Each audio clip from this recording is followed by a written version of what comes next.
Helgi, sigur, það koma ekki mikið öruggara heldur en þessi. Hvað að gerast að þínum mönnum? Þetta bara statement sko, það var bara þannig. Ég meina, við vorum ekki sátt með síðasta leik hjá okkur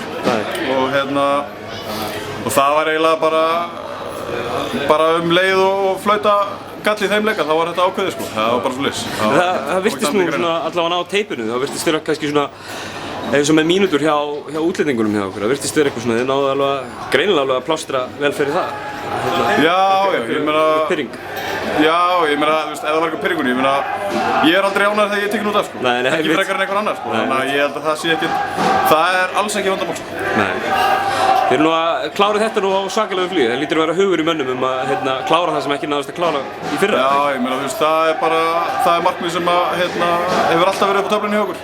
Þó að það hefur verið erfið byrjun á veturinn og allt það og við erum svona að ná okkur upp á því, Það er langt síðan veturinn byrjaði? Það er langt síðan veturinn byrjaði og við erum nú búin að ná okkur upp úr þessu öllu saman, liðið komið saman og við vitum alveg hvað við getum. Síðasti leikur, við vorum bara að taka 9 í röð þar undan, auðvitað kemur einn leikur þar sem við hittum ekki og eitthvað klikkar og ég meina, hjá okkur var þetta búið til lokaflauti, fjölmiðlunum kannski ekki. Nei.